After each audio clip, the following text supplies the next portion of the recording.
This lesson is about how to change standard form quadratic equations into factored form quadratic equations. And in the previous lessons that we've studied, we've talked about why we need factored form, because you can't find the x-intercepts from standard form. So we need to be able to move from this form to this form, and this lesson is sort of a conceptual way to show how you do this. We're going to get into more specific ways how to symbolically show how to move from standard to factored form in later lessons. So let's talk about what you know already. What if you know the area and need to know the side lengths? So area acts like a product and side lengths act like factors. Can you work backwards to find them? So what would be the side lengths if the area of this rectangle was 14? Well, this could be 1 and this could be 14, because 1 times 14, length times width, would give you an area of 14. What other side lengths could there be? I could have 2 times 7, and that would also be 14 for a length and a width. I could also do some lengths and widths that were not whole numbers, but for today's purposes, we're just going to stick with the whole numbers. And I also don't have to switch this around into 7 times 2 for a length and a width, because really this rectangle and this rectangle are the same thing. Now that's something that you've been doing since 5th grade. But now let's talk about what happens when you all of a sudden add in a variable. What could the possible side lengths be here? Well, I've got an x now, and I've got a 20. So what times what is going to give me an area of 20x?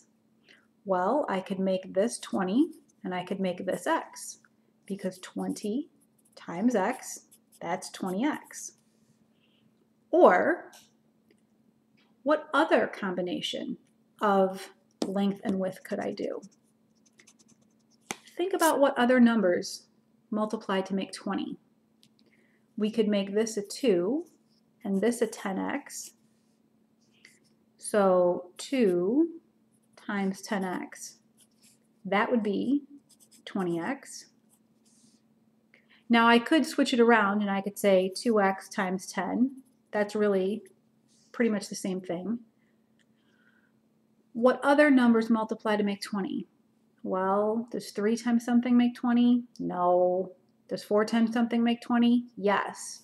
So I could have 4x times 5, or I could have 5x times 4. Both of those would work. And it doesn't matter what order you write these things in, because 5x times 4 is the exact same thing as 4 times 5x. So these are all of the whole number possibilities here to make length times width equal 20x. In previous lessons, we talked about how do you use algebra tiles to show a product. We talked about something that looks like this. In a large square, this is like the x squared. And something that's a long skinny rectangle, like this one, this is x. And of course we could make it negative x sometimes if we need it for a different example, but this time we do not. And I want to know if we have x squared plus x, which is represented by this diagram, what times what here makes x squared? X times x makes x squared. And then what times what makes just this long skinny green rectangle? If this side is x, then that means this side is x. X times what makes x? So this is 1.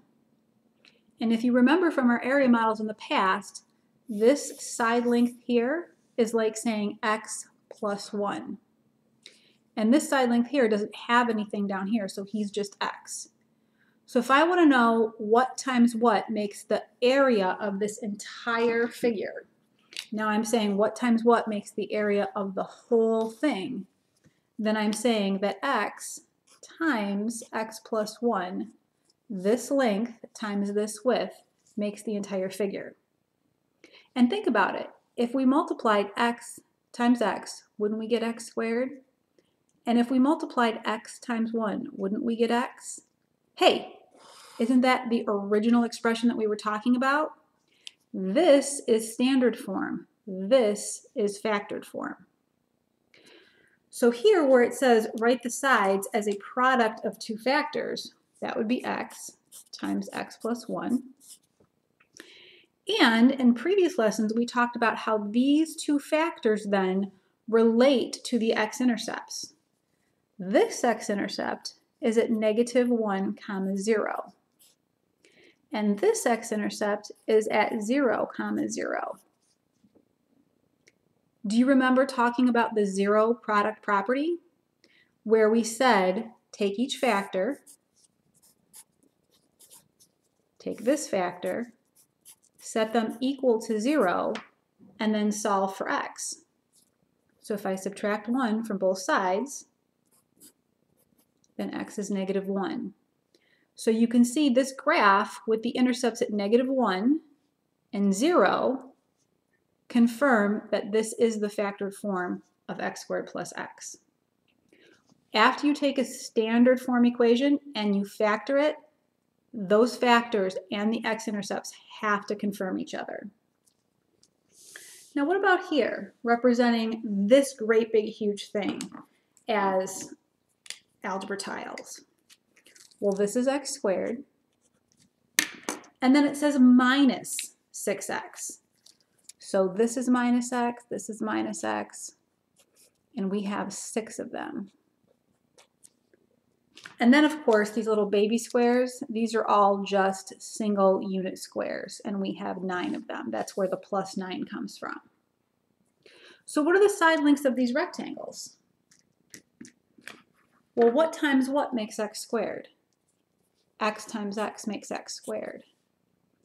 And this is just 1 unit wide, just the same as this is. So this is 1, and this is 1, and this is 1. So really, this side is x plus 3. I'm kidding. Nope, it's not, because these are all negative. So really, this is negative, negative, negative. So this is minus 3. And here, I've got another -1, -1, -1. So this is also x minus 3. And a -1 times a -1, a negative times a negative is a positive. That's why all the single units are +1. So if I say that the side lengths of my rectangle are both x minus 3, then what I'm saying is if I change from this standard form into factored form, the two factors are both x minus 3. And I don't think we've ever had an example like this where they both turn out to be the same.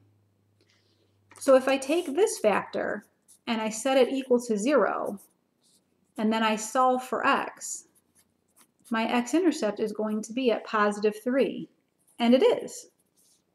But do I have to do the same thing to this factor? No, it's going to turn out exactly the same way. So you're saying that both of these turn out to be 3? Yep, that's why there's only one x-intercept for this parabola. Keep going with the next video, please.